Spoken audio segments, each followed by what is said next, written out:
All right, welcome back. It's time. Dr. Ekuru Aukot, Third Way Alliance presidential candidate, is in the house. Good to see you, Daktari. Thanks, Jeff. Karibu sana. Asante. First question, as I remove my jacket, because this is going to get really hot. First question, real quick. What changed? What changed? You were so adamant about this, about fighting, if anything, Jubilee. You've changed since last week. What has changed? You tell me what has changed. You were adamant about fighting corruption, no elections, no reform, no elections. You've changed and you suddenly jump back in. Not really. I don't think anything has changed, Jeff. Let me tell you one thing. Let's walk a little bit of history so that your viewers can appreciate where I'm coming from as a party. On the 8th of August, Third Way Alliance Kenya chose to participate in the presidential election with a different agenda, where we described ourselves as the alternative, as the only alternative. That has not changed, Jeff. We still maintain there is no difference between NASA, there's no difference between Jubilee. There is only one other alternative in this country, and that's Third Way Alliance Kenya. When we went to the Supreme Court, we pointed out illegalities and irregularities touching on the August 8th election. If you read the determination of the Supreme Court, they clearly said that yes, there were irregularities and illegalities committed in the conduct of the August 8th election. And that is exactly lifted from the audit report which my party, Third Way Alliance Kenya, filed as part of our evidence for irregularities and illegalities. Now, the Supreme Court agreed with us. IEBC discriminated on Ekuru Aukot and Emmanuel Nzai. They gazetted the so-called two horses. We went to the High Court of Kenya to say we want to be included in the ballot paper for whatever date the repeat election was going to be, now the 26th. Yep. We cannot, as a party, lose that opportunity. That opportunity was given to us so that we can participate and Kenyans can see there is an alternative to Kenyan politics today. Now, so everybody agreed that Third Way Alliance saved the country because, Jeff, the truth for the matter is this. If we did not get that favorable judgment, I think Kenya will be in shambles today. Why are you saying that? Because I believe... Because NASA candidate withdrew. NASA candidate withdrew, yeah. And I believe without any other candidate to compete with President Uhuru Kenyatta will have been declared president-elect, and probably Kenya will not be the same today. So you're saying you're the savior? We saved the country, and I want to tell you that, without mincing my words, that the current mess we are seeing either at IEBC or at the country is a creation of both NASA and Jubilee. Okay. And let me tell you why. Before you tell me why, Daktari, let me ask you this. Yeah. So why be a part of it? And I know you just mentioned, you just explained why you couldn't miss the opportunity, but if you think it's such a mess, walk away. Say, do an Akombe. First of all, we will talk about Akombe. I don't entirely agree with that, even though I think I support a decision to resign, but I think I have a problem with the timeliness of that decision. Now, let me tell you why it's not easy to walk away from this election today. Number one, as I said, the mess we have today, the uncertainty we have today in this country is a creation of both Jubilee and NASA. Let me tell you how it happened. Last year, both parties preferred the kind of IEBC they want. They created a committee headed by Senator Kiraitu Murungi and Senator Orengo. And they crafted a political agreement which they forced into the National Assembly, basically to rubber stamp. Now, this IEBC did not have enough time to prepare for this election because they did not want the Ahmed Isaac-led commission. And that's because both NASA and Jubilee have always wanted a certain type of IEBC in place. And this is how they do it. Either you kill the referee before the election, or you kill the referee after the election, depending on what's my desired outcome. My desired outcome is that I want to win the election. Do I have an IEBC that is favorable to me? Yes or no, we go into the election. After the election, we begin to hound that IEBC. That's the notion of killing the referee. Now, both NASA and Jubilee created this problem so that whatever unpreparedness, whatever challenges you have at IEBC today is partly the responsibility of the political class and the two protagonists. So now, I have not changed from the view and the conviction that Kenya today needs a different leadership, and Third Way Alliance still presents that. And let me come to the question that you're asking, why then am I participating in this? Listen, there is no doubt that I've had concerns and questions around the IEBC. Even before the election of August 8th, you will recall we were the only party that was vocal about the printing of the 1.2 million extra ballots. We were vocal about the fact that the IEBC was always singing to the tunes of both Jubilee or NASA, depending on the context. We were vocal on the fact that IEBC had poor communication. None of these other people had. As a matter of fact, I believe both NASA and Jubilee are trying to infiltrate the IEBC ICT infrastructure. Speaking of infiltration, did anyone approach you from either side to tell you, hey, stay in this race? Did anyone? No. Let me tell you. Nobody? On the contrary, I've been approached from one side that tells me you don't need to participate in this election. It's all in social media. It's not even secret. But this is the point. We cannot speculate or anticipate a bad election even before we go into it.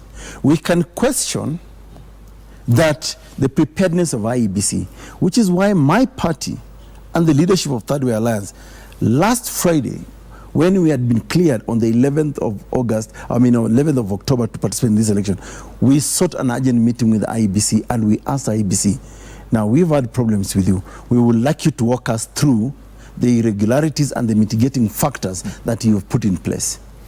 They walked us through those issues orally, and we told them we want you to reduce them in writing. Because what I'm beginning to do, Jeff, I'm actually beginning to gather evidence. Or if IEBC commits any electoral irregularities again, I'll be in court with them. And I'm saying this with the conviction that Kenya must be able to move forward. Kenya needs this election. The political class cannot reduce themselves into an election court. The election court in this country is the Supreme Court of Kenya. It is not for us players into the game to decide that this is the outcome that we want, because that's unfortunately where we are taking this country. Why are you insisting that NASA leader Raila Odinga has to be in the race? Why are you insisting? And you keep urging him wherever you go. Why? Listen, I want to agree with that point. IEBC has made many blunders, including the fact that when I got orders in personam that about Ekuru Aukot, include Ekuru Aukot either by gazetting, doing a fresh gazette notice or amending the one, IEBC went on a fishing expedition to say, oh, we think there's somebody else out there who may want to run for president. That is wrong on the eyes of IEBC. It's also wrong in the eyes of IEBC to have received a letter from the NASA presidential candidate saying, I am vacating my presidential bid. And I actually thought Raila Amolo Odinga was so magnanimous, he became a statesman when he said, I have taken into account the interests of the people of Kenya, the region, and the international community. And that's the reason why I am vacating my presidential bid. I thought it was foolhardy on the part of IEBC to insist Raila Amolo Odinga should be in the ballot paper. The wise thing to have done was to say, oh, now that Ekuru Aukot is the only other guy who has been asked to be included in the ballot, then we should gazette afresh for Uhuru Kenyatta versus Ekuru Aukot. And I think the country could have moved forward. This indecisiveness on the part of IEBC is still what worries me. But you want Raila back in. You were saying that too.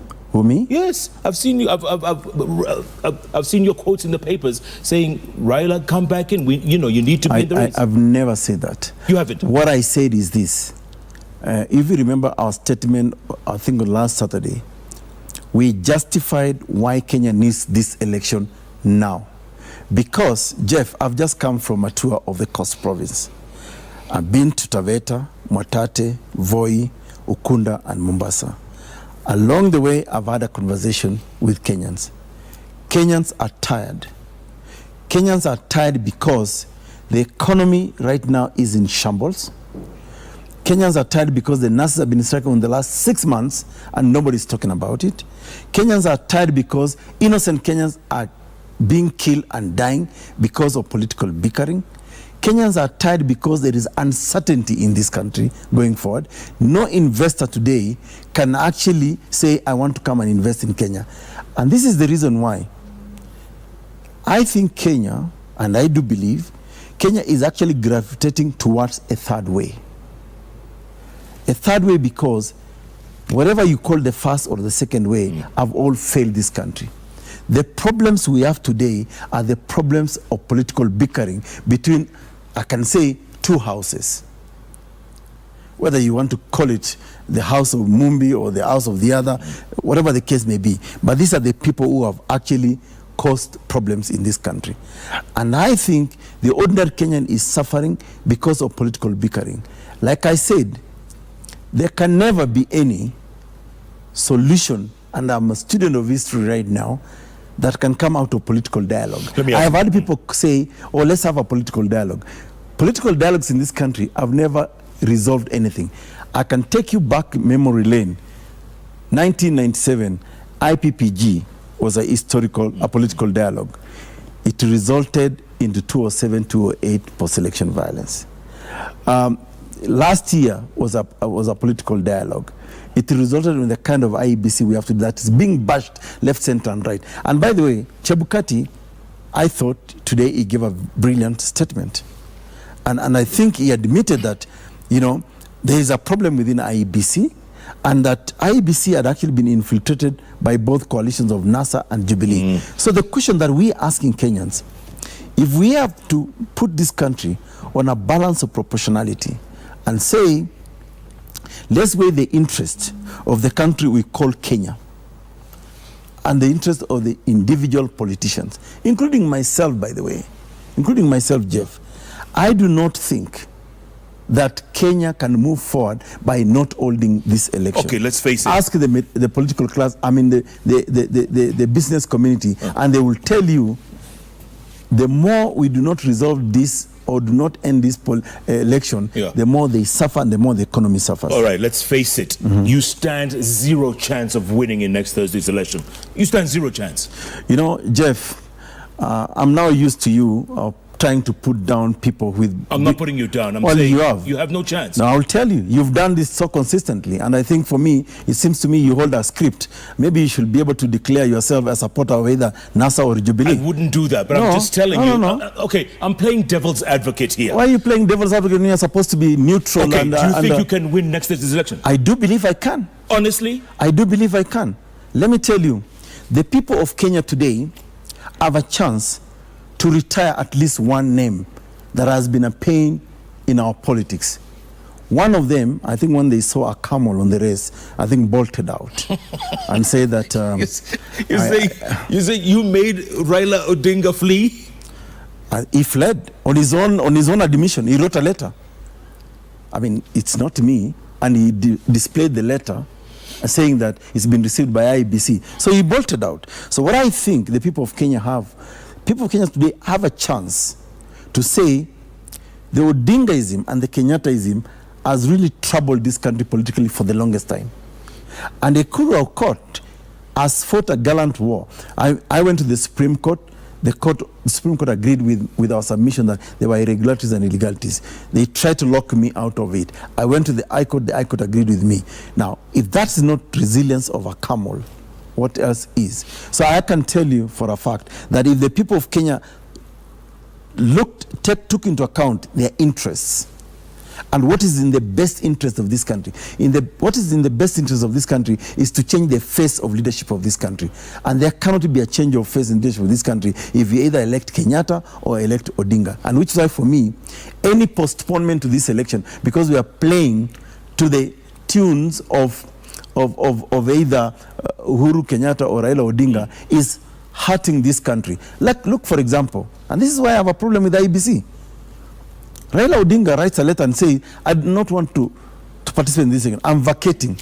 Why are you forcing him in?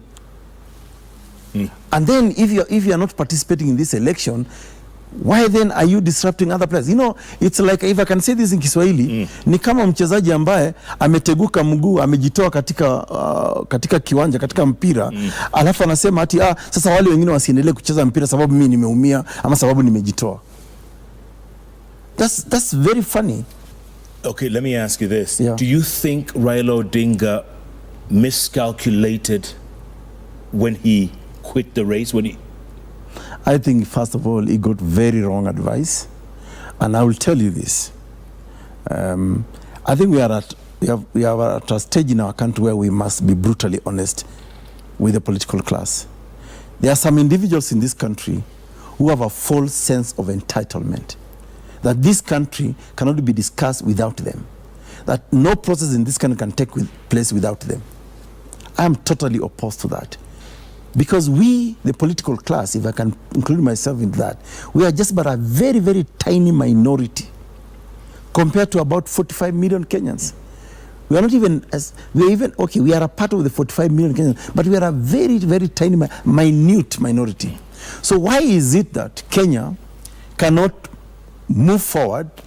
Because somebody who is either disgruntled has to be involved. We don't have to. I mean, God forbid, and I don't wish anybody any bad thing. Supposing some individuals do not wake up tomorrow morning, should Kenya not move forward? It'll always move forward. Exactly. So I think for me, I mean, at the risk of sounding rather harsh, I think we have entertained a lot of mediocrity and, idiocy in this country. And for me, I am perturbed, because I'm also a business person. I run a law firm in this country. And today I can tell you, business is so bad. Job opportunities are scarce. There's a lot of uncertainty. I just came back from, Coast. And I'll give an example. We went to Leopard. We went to 2 hotels. Leopard Beach Hotel, Resort. And I remember just having a conversation with the staff there. They said they used to have 400 employees. Now they have 200. And the tourists are actually packing their bags because they have to leave. That's a dent on our economy. Then we went to Travelers Beach, North Coast. And we met the management staff there. They told us today they are only doing 30% occupancy. That also means they have laid off a large number of staff. This is a dent on the economy. So when people talk about political settlement to free and fair election, in fact, I was almost laughing my head off yesterday when I heard one protagonist say, we can only have dialogue with one other candidate if it's about free and fair election. I thought, first of all, that's a wrong premise. Why would you have dialogue with me if we are competitors on free and fair election when we are not the referee? We should be able to have dialogue with the referee. I wish we could call for dialogue to talk about the state of the economy. I wish we could call for dialogue to talk about the nurses' strike. I wish we could call for dialogue to talk about the national debt. Today, Jeff, even a pregnancy, nakwambia, hata mimba Kenya inadaiwa. At the tune of about 90,000 Kenya shillings. NASA has called for demonstrations next Thursday, on election day, demonstrations. What are you telling your followers? What are you telling your voters? Listen, 26th of October presents a golden opportunity for Kenyans who truly love this country, who truly feel the pain of the uncertainty that we have today, to be able to move this country forward. It is NASA's right, constitutional right, to call for demonstration or whatever they want to do. But I hope they can keep them peaceful. I also do not agree with the brutal action of the police of killing demonstrators. That I do not agree. And in fact, the pattern seems to be growing that the killings is only happening in one part of the country. That continues to actually polarize us more as a country. And I think the conversation that we must have today as the political leadership in this country is what is in the best interest of Kenya. The leaders should be able to balance their own personal interest and what the country is going through. Unfortunately, Jeff, that is not happening. You were given 1 week campaign, literally, maybe 10 days. Yeah. You're going to be able to do. Listen, you're going to be able to. One thing I will tell you for a fact is that I'm happy a couple of my friends have come through to support my candidature. I'm receiving very generous donation from friends who think that we need to be out there and tell our story. I've been disadvantaged, yes, but let me tell you, I have also decided that if I make more complaints, lament more, I would run the risk of being some of those crybaby politicians that we've had for the longest time in this country, who think that it's either our way or hit the highway. They would rather sacrifice this country for their own self-interest. It's common knowledge, if Kenyans are listening to me, that I was disadvantaged. Myself and Emmanuel Nzai have been disadvantaged. And I hope they can take that into consideration as they turn up in large numbers on the 26th to punish the people who have caused us disadvantage. You said your friends have been very generous to you, right? Oh yeah, I've had friends making donations and ensuring that I'm out there. Any of those friends from Jubilee? Nope. Nope. It's just your friends? It's my friends. I'll keep it my friends. And if you don't deliver on the 26th, are you going to owe these friends, or are they just doing it out of the goodness of their hearts? Let me tell you, I mean, I'm actually moved that people, like I told you, Jeff, there was a gloom that was developing in this country just before the 11th of October, just before the judgment that I got, because the NASA presidential candidate had already withdrawn. And therefore, if I had been denied the opportunity to be in the ballot, it means IEBC could have probably declared President Uhuru Kenyatta president-elect the following day. And I think we could have seen a state of anarchy. So my candidature right now on the ballot has saved this country, because at least we can talk of competition. Yeah. You talked about the IEBC a while ago. Yes. You saw the interview with Dr. Rosalind Akombe. I watched that. Your thoughts? You know, because I asked her, and I'm sure you heard it, I said it was a little disingenuous of her at the last minute, a week to the elections, to bolt. Maybe let's say it this way. Perhaps in the future we should think about whether we should give a job to people with dual nationalities, people who have somewhere else to run to. Because when I watched that interview, whereas it is okay for Rosalind Akombe to have, revealed her concerns, but I think the timing of those concerns was very irresponsible. It seems to me Rosalind Akombe stringed the country along until a time when it was convenient to her to jump into our next country, and I think she has left a state of uncertainty in this country. And plus, I thought her statement was also indicting on a leadership of one coalition, because she cited certain counties which are the strongholds of one coalition, and these are the counties where IEBC staff are being intimidated. So in fact, for me, I feel our statement was the timeliness of our statement was a bit irresponsible. For me, it was convenient to ourselves as opposed to the country Kenya. And right now, she has exacerbated the concerns that people had about IEBC. Last week, Jeff, on Friday, when we went to see IEBC, we actually asked him this question. I asked Chebukati and the commissioners who were there, are you divided? And what is the assurance that you're giving Kenyans that you're together? They scattered around that question, and to giving credit to Chairman Chebukati, he actually said that Ekuru, we have a problem. And the problem is this. We discuss the issues here. Even before we leave this room, they are leaked out. So the truth for the matter is we have a divided IEBC.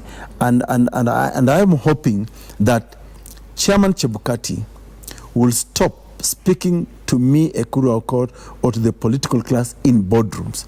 Because, again, I repeat, we are just but a tiny minority in this country. I hope Chebukati will hold a press conference that should be aired live, in which he will explain the irregularities that were identified earlier and the mitigating measures that he has put in place. I hope he can do this. You think he's going to last till Thursday? Pardon me? Will he last till Thursday? Well, you know, I think he should. He should last until Thursday, because if he's a true patriot, and I read his statement, and he talked tough, and I said, my goodness, I wish he was talking like this for the last couple of months.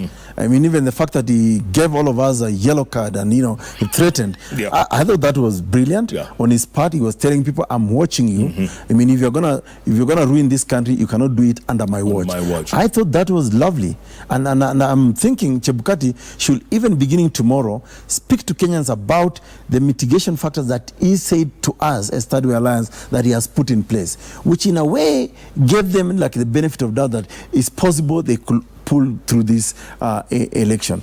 But like I said, if only the political class stopped interfering with the IEBC and supported it, I do believe in strengthening our institution, Jeff.